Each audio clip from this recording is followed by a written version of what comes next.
하나님을 경험하는 삶, 실제로 하나님을 날마다 경험하는 삶, 이것이 구원이에요.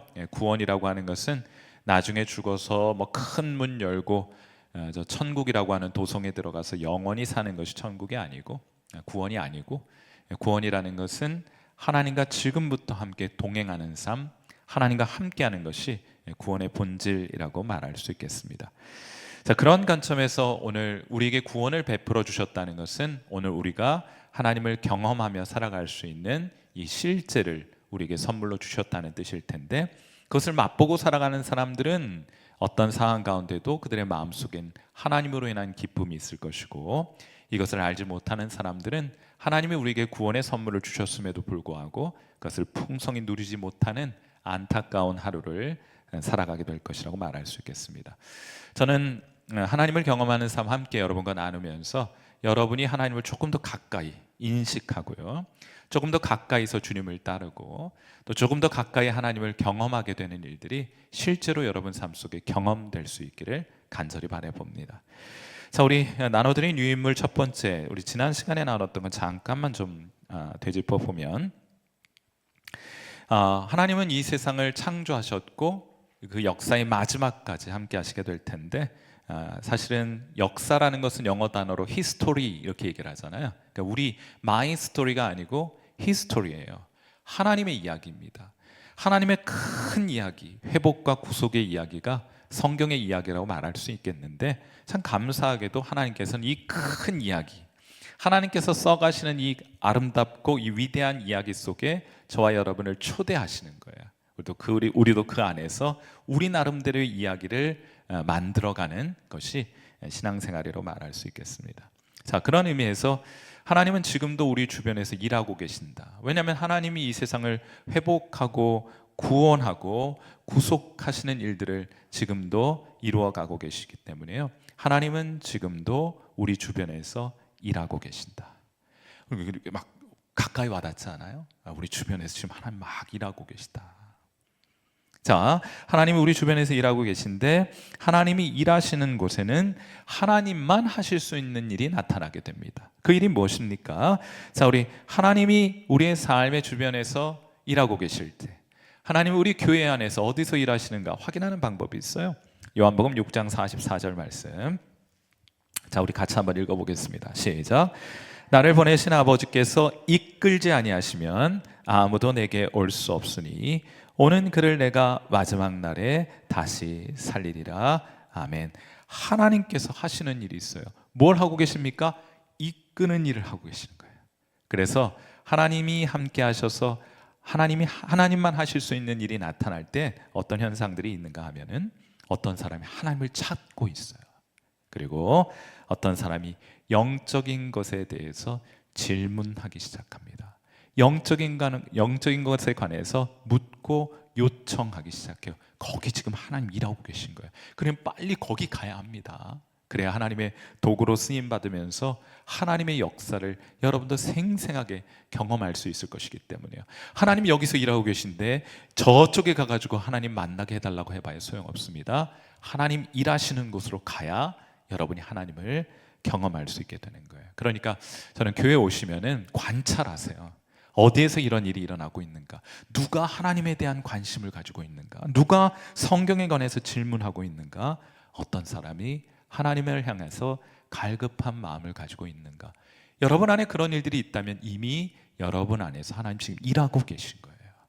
잠시 후면 그 하나님의 일한 결과가 여러분의 삶을 통해 드러나고 나타나게 될 것입니다. 이런 거 알면 신바람 나는 거예요. 교회 와가지고 뭐 피아노가 오른쪽에 있네 왼쪽에 있네 그러고 있을 겨를이 없습니다. 뭘 해야 돼요? 부지런히 하나님 어디서 일하고 계신지 관찰했다가 거기 빨리빨리 가 있어야 되는 거예요. 그러니까 신앙생활 하시면서 그 외에 다른 것에 우리의 마음과 생각 빼앗기지 말고 오직 하나님 한 분만, 오직 하나님 한 분을 경험하는 것이 우리가 여기에 모여 있는 이유이고, 우리가 교회에 출석하는 이유이고, 우리가 함께 만나 교제하는 이유가 될 것입니다. 자, 그런 의미에서 오늘 여러분은 하나님을 가까이 또 하나님을 경험하셨습니까? 오늘도 하나님을 향한 하나님을 경험하는 그 삶의 간증과 또 감격이 여러분 가운데 가득하십니까?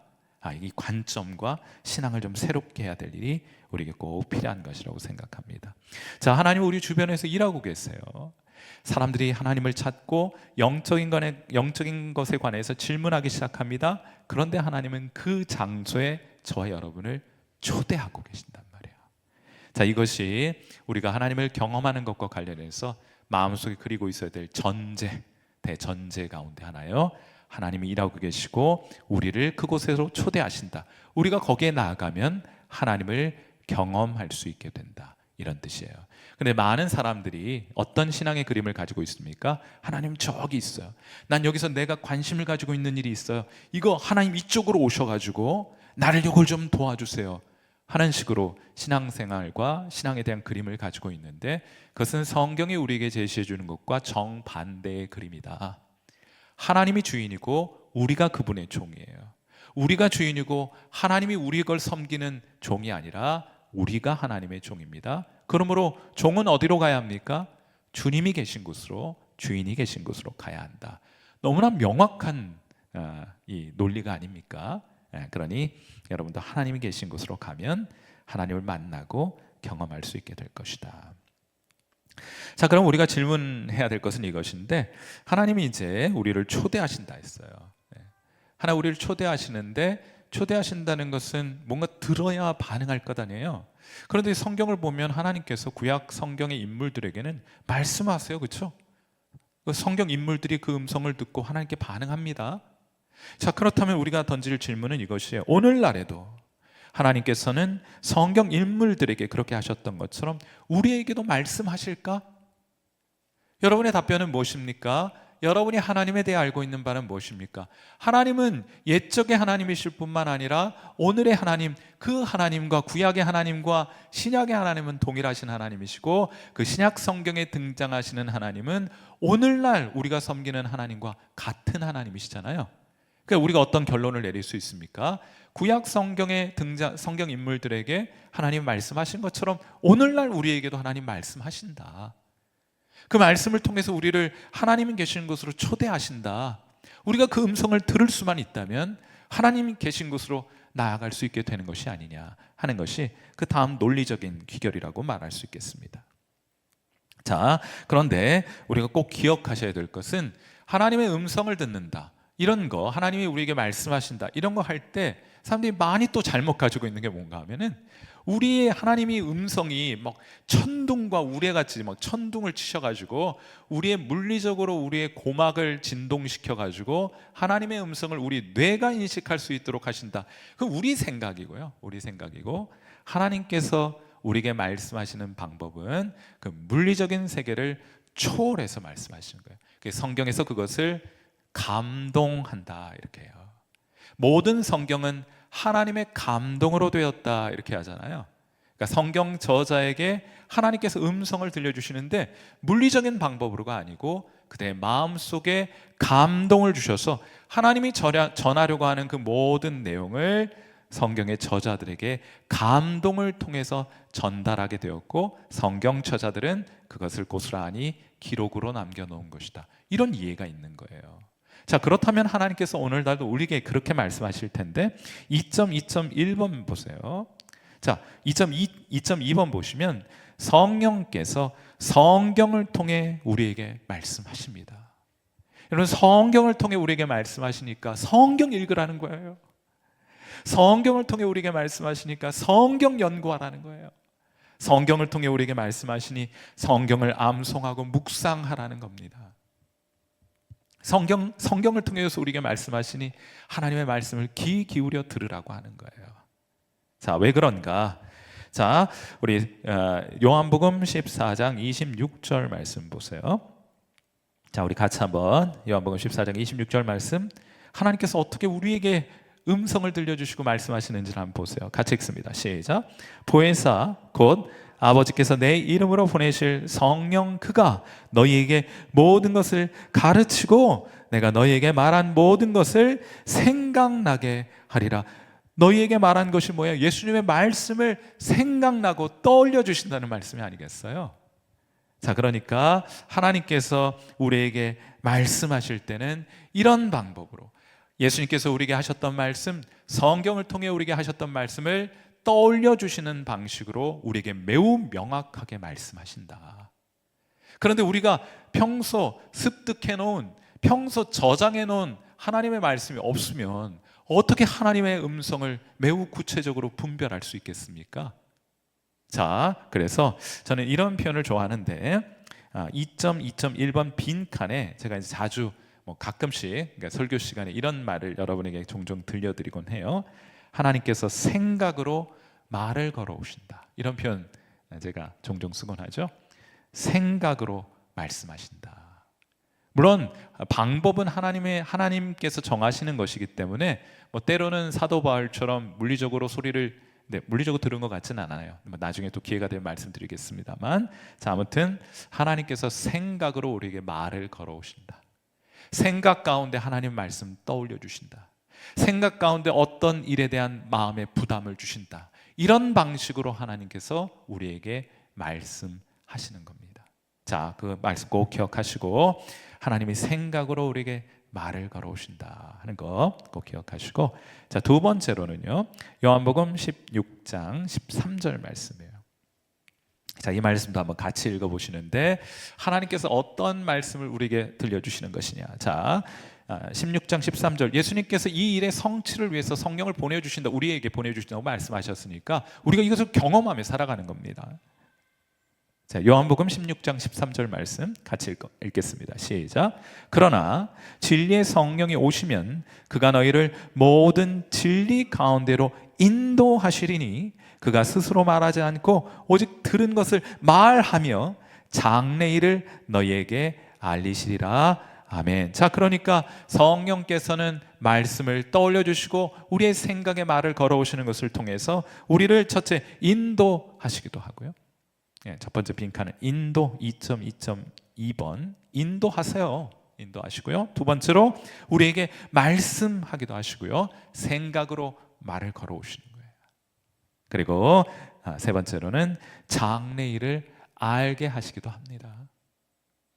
장래일을 알게 하시기도 하는 거예요. 누가요? 성령께서, 여러분 안에 내주하시는 성령께서 그 일을 하시는 겁니다. 여러분이 인도해 가시는 거예요.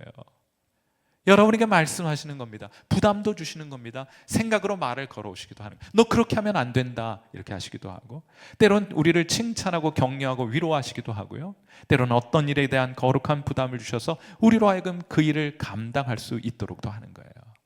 성령께서 이렇게 생생하게 우리 안에 거하시면서 우리에게 말씀하신다. 자, 그리고 예수님께서는 매우 명확하게 하나님의 자녀들은 하나님의 음성을 듣는 것에 대해서 이런 말씀 주셨어요. 요한복음 8장 47절, 이것도 한번 읽어요. 같이 시작. 하나님께 속한 자는 하나님의 말씀을 어떻게 해요? 듣나니 너희가 듣지 아니함은 하나님께 속하지 아니하였음이로다. 아멘. 하나님께 속한 자는 어떻다고 해요? 하나님의 말씀을, 하나님의 음성을 듣는다고 말하잖아요. 만약에 우리가 하나님의 음성이 들리지 않아요, 우리가 그 하나님의 말씀을 듣고 반응하지 않아요, 둘 중에 하나일 것입니다. 하나는 아까도 말씀드렸던 것처럼 하나님께서는 말씀을 떠올리게 하시는 방식으로 우리에게 말을 걸어오시고 우리의 마음에, 생각에 말을 걸어오시는데 그 말씀이 하나도 준비되어 있지 않거나, 두 번째는 하나님께 속하지 않은 사람들에게는 하나님의 음성이 들리지 않는 거예요. 아멘이십니까? 그러고 보니까 설교 시간에 앉아가지고 설교를 들을 때 뭔가 깨달아지기도 하고 마음속에 감격과 기쁨과 또 눈물이 흐르기도 하고, 또 때로는 설교를 들으면서 하나님 말씀대로 살아봐야지 하고 의지적으로 결단하기도 하는 여러분의 모습이, 내면의 반응이 여러분에게 일어나고 있다는 것은 여러분이 하나님께 속하여 그 음성에 반응하고 있다는 것의 증거가 되는 거예요. 매우 명확한 증거입니다. 확인해 보면 분명히 알 수 있어요. 우리가 이 교회에 와서 무엇 때문에 교회에 앉아 있는지 확인할 수 있습니다.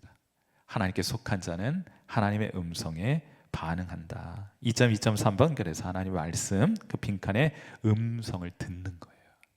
자, 다시 한번 말씀드리지만은 우리가 이제 그런 분들도 계세요. 우리 새벽 기도에 나오셨는데 어느 날 저 이제 감격해가지고 저에게 말씀하시는 거예요. 하나님 말씀하셨다고. 뭐라 말씀하셨어요? 그랬더니 예를 들면 김 집사야, 내가 너를 사랑한다. 저도 그 자리에 있었거든요. 전 못 들었어요. 하나님이 그 김 집사님에게 사랑한다는 말씀을 못 들었어요. 근데 어떻게 그분은 들었습니까? 생각으로 말을 걸어오시는데 명확하게 말을 걸어오시기 때문에 명확하게 들을 수 있었던 거예요. 자, 우리가 이 사실을 명확하게 이해하셔야 합니다. 하나님은 일하고 계세요. 그리고 우리를 하나님의 음성을 우리에게 들려주셔서 우리에게 말씀하셔서 우리로 하여금 하나님이 일하시는 곳으로 초대하고 계신다. 몇 가지 주의사항이 있습니다. 2.3번 첫째, 말씀드렸던 것처럼 하나님은 말씀을 통해 우리에게 말씀하신다. 성경을 통해 우리에게 말씀하신다. 그것을 떠올려 주시거나 생각나게 해주신 것을 통해서 말씀하신다 이렇게 했는데요, 거기 빈칸에 성경의 권위에 위배되는 말씀은 있을 수 없습니다 하는 거예요. 그렇겠죠? 하나님께서 성경에는 이렇게 말씀하셨는데 실제로 하나님의 음성 들었다는 사람 중에 참 제가 미치고 팔짝, 이런 표현이 어떨지 모르겠어요. 미치고 팔짝 뛸 노릇은 성경이 명확하게 금하고 있는 것인데 하나님의 음성 들려주셨다는 거예요. 그런 일들은 얼마나 많은지 모릅니다. 그런데 오늘 생각해 보세요. 하나님께서 여기서는 그렇게 하지 말라고 하셨다가 다른 곳에서는 똑같은 이슈에 대해서 이렇게 하라고 말씀하실 수 있겠습니까? 그럴 수 없겠죠. 네, 그러니까 우리가 항상 기억해야 될 것은 성경의 권위에 위배되는 말씀은 하나님 하시지 않는다. 하실 수 없다. 이 표현이 더 적합한 것 같아요. 디모데후서 2장 13절 말씀, 우리는 미쁨이 없을지라도 주는 항상 미쁘시니 항상 정직한 분이시니, 이런 뜻이에요. 그러니까 자기를 부인하실 수 없으시리라. 여기선 이 말씀 하셨다가 저기선 저 말씀 하실 수 없느니라 하는 뜻이에요.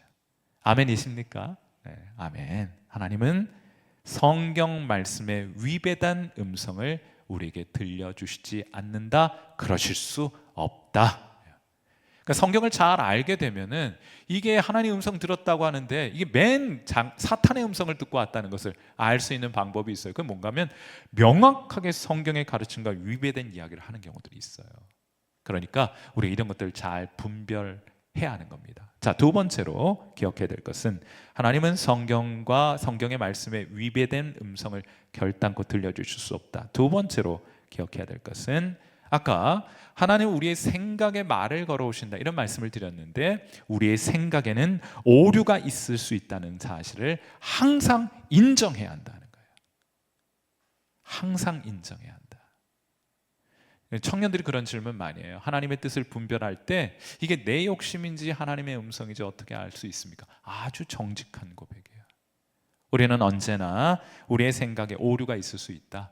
그래서 저는 하나님이 제 생각에 이렇게 말씀하셨다 이렇게 표현하지 않아요.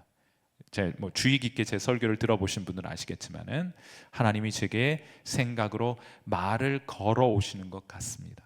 이렇게 말을 걸어오시는 것 같았어요. 이렇게 얘기하지 하나님이 내게 이렇게 마음으로 내 마음에 생각에 말을 걸어오셨습니다 이렇게 얘기하지 않아요.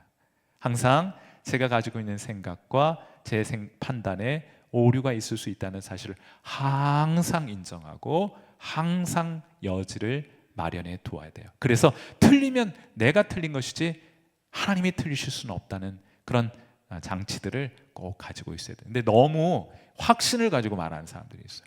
내게 이렇게 말씀하셨대. 그런 거 많이 봤어요. 청년회 때. 하나님이 저 자매를 내게 주셨다. 진짜로 그래요. 막 기도 중인데 하나님 저 자매를 내게 주셨다. 그래서 무슨 호세아처럼 막 싫다는데도 막 쫓아다녀. 근데 그런 분을 알고 있어요. 목사님 한 분 알고 있어요. 어떻게 되었을까? 각각 시집장가 가가지고 각각 다른 사람과 시집장가 가지고 잘 살고 있어요. 그러니까 그럴 수는 있죠. 하나님이 저 자매와 이런 마음을 좀 주신 것 같습니다. 이렇게 해볼 수는 있죠. 그런데 하나님 내게 말씀 주셨다. 근데 왜 한편에만 주실까? 그 자매는 막 도망다니고 형제는 막 쫓아다니고 그랬던 웃지 못할 해프닝이 청년 때 있었던 기억이 있어요. 그러니까 항상 오류가 있을 수 있다 기억하시고요.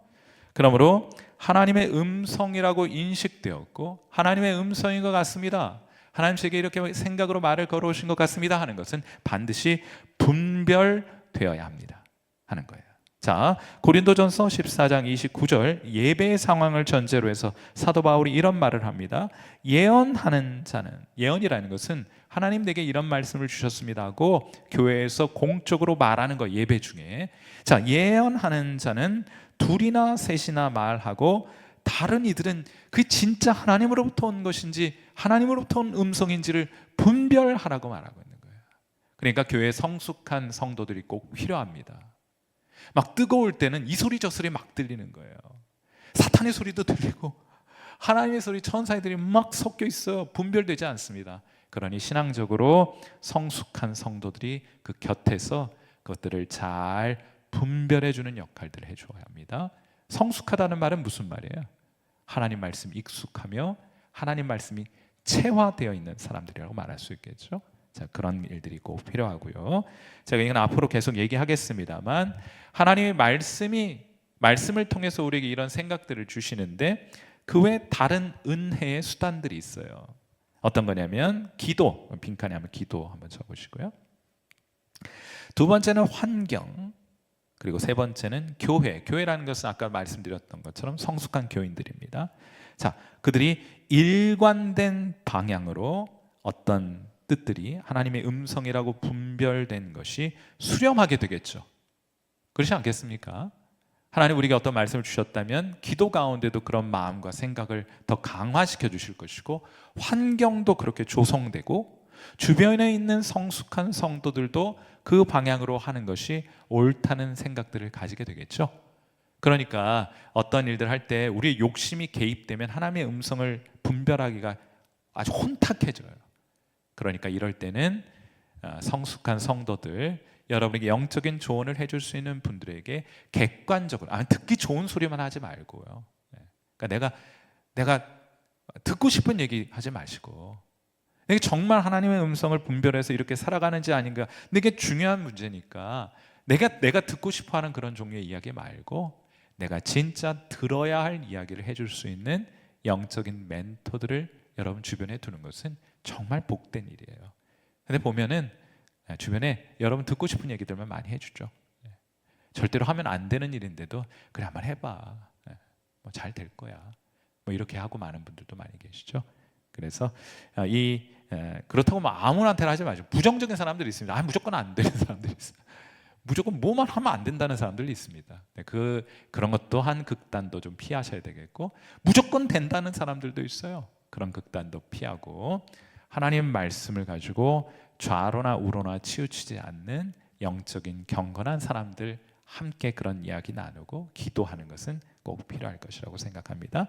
자, 그렇게 말씀과 기도와 환경과 교회가 일관된 방향으로 수렴하게 된다. 그때 우리가 하나님의 음성을 분별할 수 있게 되는 것이겠죠. 자, 그 다음에 3.1번 보시면은, 자, 지금 우리가 어떤 얘기를 했었냐면 하나님은 음성을 들려주신다. 음성을 들려주신다. 자, 진짜 그런가? 진짜 그래요? 자, 한번 보세요. 요한복음 10장 2절부터 5절, 좀 길긴 하지만은 하나님께서 여러분을 인도해 가시는 방식을 예수님께서 목자와 양의 비유를 통해서 설명해 주셨어요. 이 말씀 한번 같이 읽어봅니다. 여러분 이거 경험하셔야 되는 거예요. 자, 같이 읽습니다. 시작. 문으로 들어가는 이는 양의 목자라. 문지기는 그를 위하여 문을 열고 양은 그의 음성을 듣나니 그가 자기 양의 이름을 각각 불러 인도하여 내느니라. 자기 양을 다 내놓은 후에 앞서가면 양들이 어떻게 해요? 그의 음성을 아는 고로 따라오되 타인의 음성을 알지 못하는 고로 타인을 따르지 아니하고 도리어 도망하느니라. 아멘. 여러분, 이 관계가, 예수님과 그 사람 사이의 관계가 구원을 통해서 사랑의 관계가 맺어진 사람들은 별로 전 걱정하지 않아요. 왜냐면요, 방황은 해요. 뭐 목자가 저 앞서 걸어간다고 양이 그냥 그 목자만 보고 따라가는 건 아니잖아요. 뭐 여기 맛있는 꼴이 있네 그러면서 목자 저 앞서 가는데 여기 뭐 딴 뭐 정신 딴 데 팔고 있다가 목자 어디 갔지 막 그러기도 해요. 우리 주변에 보면 그런 분들도 많이 계시죠. 그러나 목자와 양의 사이의 관계가 매우 명확하게 형성되어 있는 사람은 결국 목자 있는 곳으로 따라오게 되어 있습니다. 여러분도 그런 것도 많이 보시죠? 여러분들이 그렇잖아요. 여러분들이 그렇잖아요. 한눈 팔고 막 정신 팔려가지고 여기저기 쫓아다니다가 주님 어디 갔지? 그래갖고 나중에 뒤늦게 회개하고 주님께로 돌아오는 일들이 우리 가운데 있잖아요. 우리가 이렇게 고백합니다. 우리는 예수님 오시는, 예수님 떠나서는 살 수 없다. 실제로 떠나고 있긴 하지만, 우리가 잠시 떠나 있긴 하지만은 우리의 마음속에 고백하는 바는 무엇입니까? 우리는 주님 떠나서는 살 수 없고 우리는 주님 떠나지 않을 거예요. 잠시 한눈 팔 수도 있겠지만은 다시 돌아가요. 이것이 우리의 고백 아니겠습니까? 자, 그러니까 이 목자와 양의 관계를 통해서 알 수 있는 것처럼 예수님은 음성을 계속 들려주시고 그에게 예수님께 속한 양들은 그 음성을 아는 거로, 다시 얘기하면 그 음성을 듣게 되는 거로, 그 음성이 들리는 거로 목자가 있는 곳으로 따라가게 되는 것이다. 정말 멋진 거예요. 신나는 겁니다. 신앙생활 진짜 재밌지 않아요? 근데 이거를 이제 막 주일 성수 안 하면 벌 받는다, 막 헌금 안 하면 장로 못 된다, 뭐 또 뭐 주일 또 뭐가 있어요? 뭐라더라? 뭐 헌금 안 하고 뭐 다 구제 안 하면 뭐 천국 가면 뭐 아파트 평수가 좁다더라, 막 이런 얘기들이 있잖아요. 다 엉터리 같은 소리들입니다. 구원은 주님과 함께 동행하며 함께 주님을 경험하는 삶, 주님과 함께하는 삶이 구원의 본질이에요. 지금부터 시작되는 것이라고 말할 수 있겠습니다. 하나님의 음성을 분별하는 4가지 유형이 있어요. 이게 다 위험한 것들. 여기 한번 제가 몇 가지 4가지로 정리해봤는데, 첫째, 신비 체험. 하나님의 음성을 신비 체험이 있으면 말씀하시는 거예요. 없으면 하나님 말씀하시지 않는 거예요. 그러니까 가물에 콩 나듯이 하나님 말씀하시는 게, 이런 케이스들은 신비한 체험도 주시죠. 그런데 신비한 체험으로만 하나님 내게 말씀하신다는 생각을 가진 사람은 신비주의자라고 그래요. 그러니까 신비한 체험이 있을 때만 움직여요. 엉터리입니다, 엉터리. 그러니까 하나님께서 날마다 선한 목자의 음성을 듣고 조금씩 한 걸음씩 한 걸음씩 걷는 것인데, 여기 있다가 선한 목자의 음성 들린다 싶으면 한번 움직이고 그 다음에 안 움직여. 실제로 그런 사람 봤어요. 선한 목자가 신비한 체험을 통해서 내게 말씀하셔야 교회 간다는 거예요. 웃지만 진짜로 그런 사람도 있어요. 신사도주의자들. 얼마나 굉장히 그럴싸해요. 하나님의 음성을 들으면 내가 그 음성에 반응하고 순종한다 이런 말 하지만 얼마나 위험한 가르침인지 몰라요. 하나님이 말씀하시지 않으면 꼼짝도 안 해요. 경제적으로 가족들을 부양하지도 않습니다. 직업을 갖지도 않아요. 하나님이 내 이 직장 가라고 말씀하지 않으셨기 때문에 일 안 한다는 거예요. 그런 엉터리가 어디 있습니까? 교회도 안 갑니다. 교회 가라고 해 가는 거예요. 그런데 하나님 밥 먹으라는 소리 안 하는데도 밥은 잘 드셔. 난 그런 거 보면 참 이해할 수가 없어요. 밥은 참 많이 드셔. 이런 신비체험, 하나님 신비체험 주시기도 한다. 그러나 하나님께서 신비체험으로만 말씀하시는 것은 아니다. 이걸 항상 기억하시고, 하나님께 기적 주시면 하나님의 뜻인 줄 알겠습니다. 막 가끔 그런 거 할 수도 있겠습니다만 매번 그러고 다니는 것은 불순종입니다. 불순종이에요. 잠시 해보겠어요. 두 번째로는 일련의 성경적인 공식을 적용하여 하나님의 음성을 분별할 수 있다고 생각하는 사람들이 있습니다. 이거는 좀 영적인 엘리트 주의자들. 그래서 이러이러한 것들 딱딱딱 해가지고 이렇게 딱 맞으면 답이 나오면 이렇게 한다. 마치 공식인 것처럼. 예를 들면 뭐 이런 일이 있을 때는 기도하고 몇 시간 기도하고 뭐 이렇게 짜놓은 프로그램들, 짜놓은 스케줄 따라서 쭉 하게 되면은 나중에 어떤 결과물이 나온다는 식으로 생각하는 사람들이 있어요. 거의 공식이라고 적으시면 되겠고요. 사실 많은 분들이 이 하나님의 음성을 듣는 것과 관련해서 이 공식을 달라 해요. 어떻게 하나님의 음성을 분별할 수 있습니까? A 더하기 1 더하기 1은 2입니다. 이런 식의 답을 원하는데 그런 건 없어요. 잠시 후에 보겠습니다.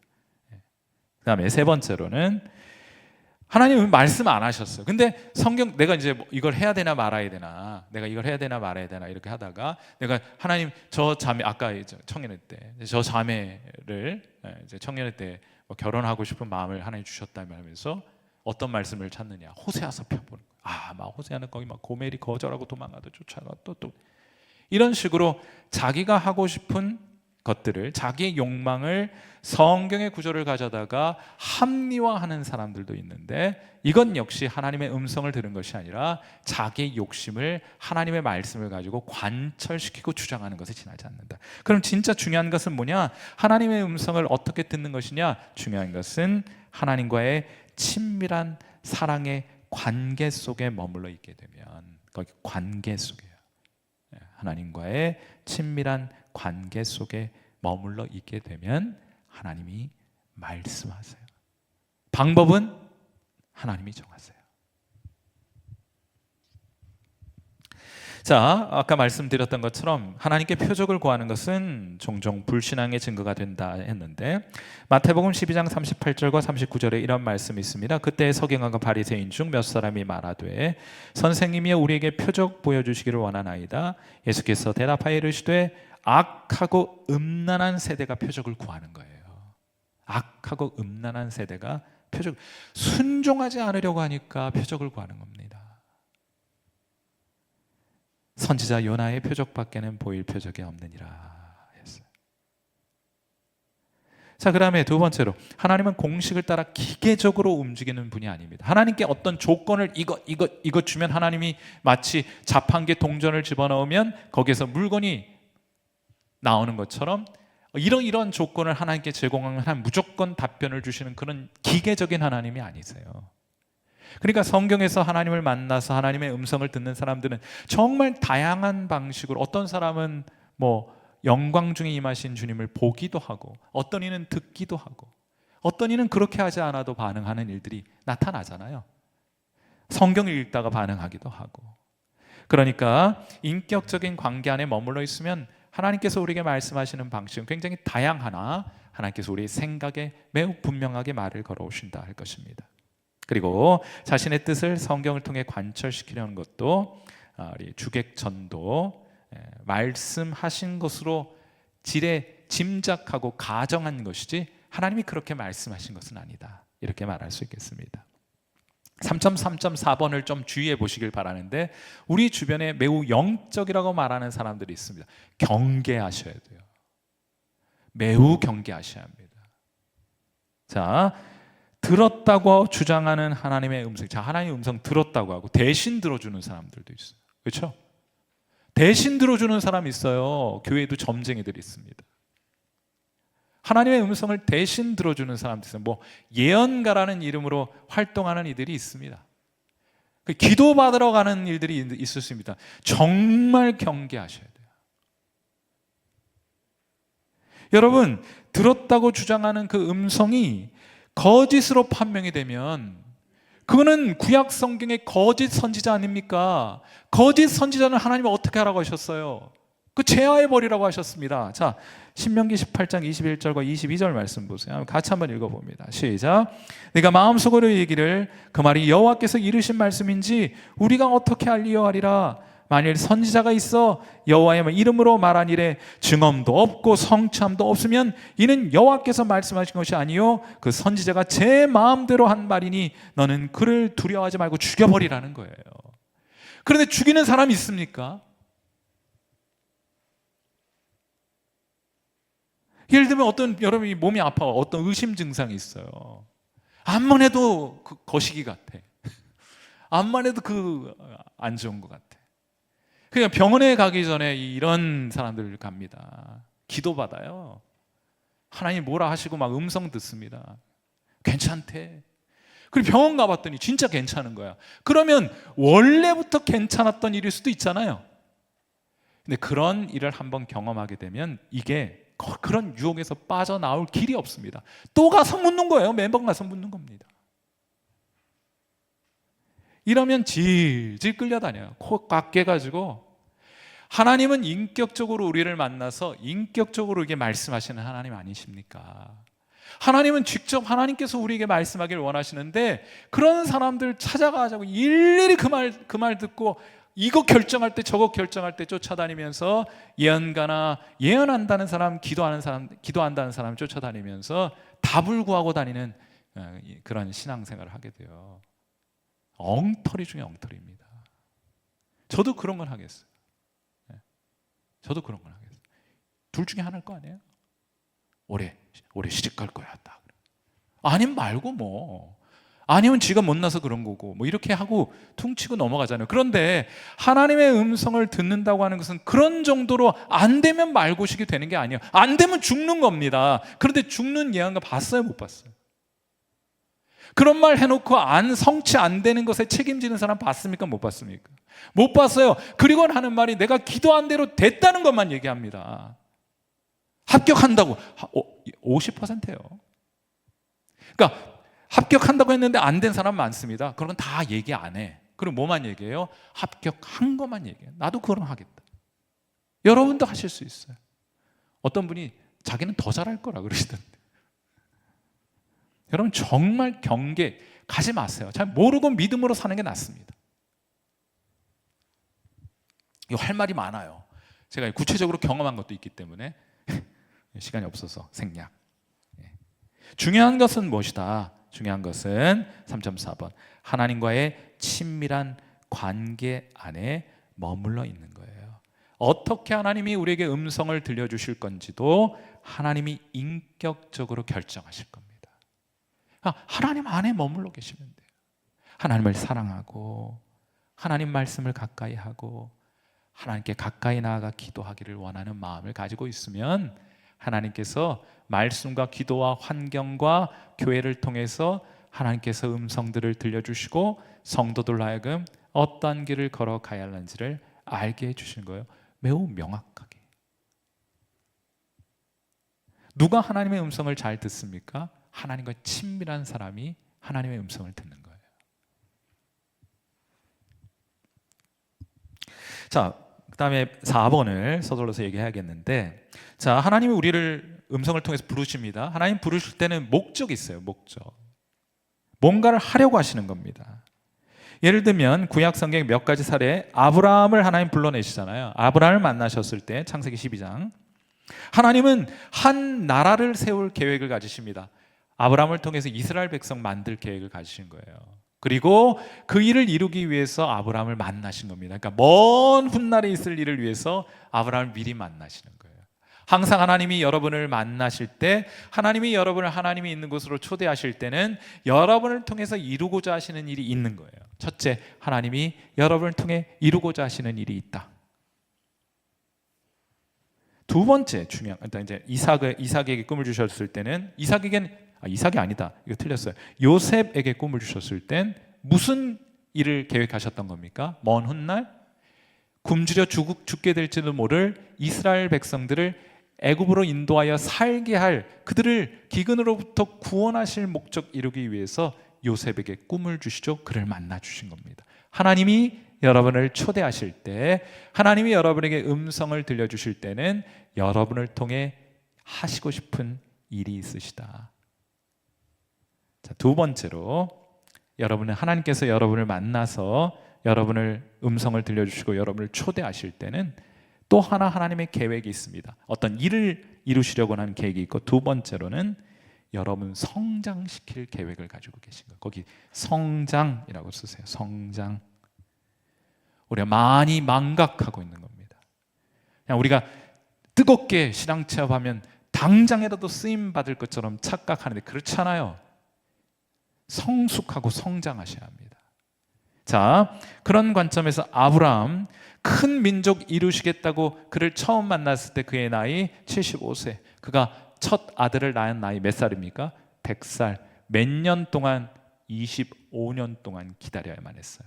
그 기간 동안 하나님 아브라함 뭐 한 겁니까? 성장시킨 거예요. 하나님은 여러분의 성장에 지대한 관심을 가지고 계십니다. 두 번째, 요셉이 꿈을 꿉니다. 뭐 볕단 절하고 뭐 별, 하늘의 별들이 해에 절하는 그 몇 살에 그 꿈을 본 줄 아세요? 그의 나이 17살. 제가 참고 구절도 적어놨어요. 그리고 그가 이집트의 애굽의 총리가 된 것이 30살의 나이입니다. 그 기간 동안 그는 무엇했습니까?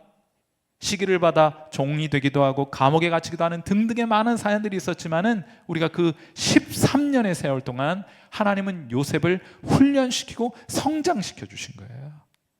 얼마나 성장했냐 나중에 볼 거예요. 자, 다윗이 사무엘에 의해서 기름 부음을 받습니다.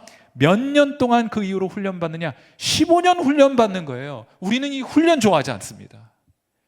그냥 대충 쓰임 받기를 바라지만은 하나님 대충 그렇게 사용하지 않으세요. 훈련 받으십니다. 오랜 기간, 하나님은 이런 식의 우리를 만나셔서 오랜 기간 훈련하시고 짧게 우리를 사용하시는 거예요. 다윗 15년, 바울 13년.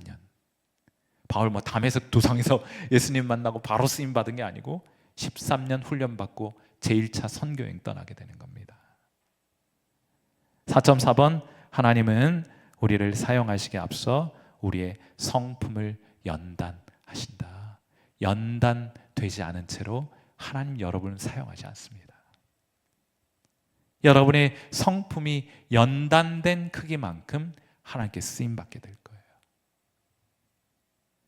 자, 요셉은 아까 말씀드렸던 것처럼 어느 정도의 그릇이 되었을 때 애굽의 총리가 되었느냐? 창세기 50장 20절 말씀, 그런 관점에서 한번 읽어보세요. 50장 20절 함께 읽습니다. 시작. 당신들은 나를 해하려 하였으나 하나님은 그것을 선으로 바꾸사 오늘과 같이 많은 백성의 생명을 구원하게 하시려 하셨나니 아멘. 이 준비되었을 때 하나님이 이스라엘 백성 살리려고 그를 애굽의 총리 되게 하셨는데 그 권세를 가지고 나에게 못된 짓 한 사람들 죽여버릴 수도 있잖아요.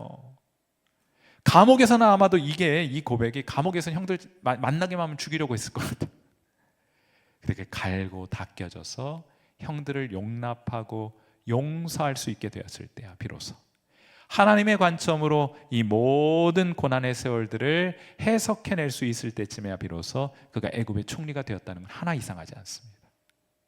다윗은요 15년 동안 아주 고된 훈련을 받았다고 했는데 한번 보세요. 저는 이게 얼마나 다윗이 위대한 왕이었는가 하는 것은 사무엘상 22장 1절과 2절 말씀 보세요. 이 말씀도 같이 한번 읽습니다. 시작. 그러므로 다윗이 그곳을 떠나 아둘람 굴로 도망하매 그의 형제와 아버지의 온 집이 듣고 그리로 내려가서 그에게 이르렀고 환난당한 모든 자와 빚진 모든 자와 마음이 원통한 자가 다 그에게로 모였고 그는 그들의 우두머리가 되었는데 그와 함께한 자가 400명 가량이었더라. 그 나라 이스라엘 백성 가운데 가장 원통하고 가장 가난하고 가장 낮은 자리에 처한 자들의 우두머리가 되었을 때야 비로소 그는 이스라엘 백성 전체의 왕으로 세워질 수 있었던 거예요. 여러분, 우리 요즘 세상에 저 높은 곳에 있는 사람들이 이 밑에 있는 우리의 삶을 알기나 한답니까? 관심이나 있답니까? 하나님이 다윗을 왕으로 세울 때는 저 밑바닥에 있는 사람들, 저 밑바닥을 살아가는 사람들, 그들의 고통과 아픔을 이해할 수 있게 되었을 때 하나님께서 다윗을 이스라엘의 왕으로 세우셨다. 하나 이상하지 않아요. 그러므로 4.5번 하나님과의 관계성 이상의 일을 하나님께 기대할 수 없습니다. 성품이 준비되지 않은 사람은 하나님께서 사용하실 수 없습니다.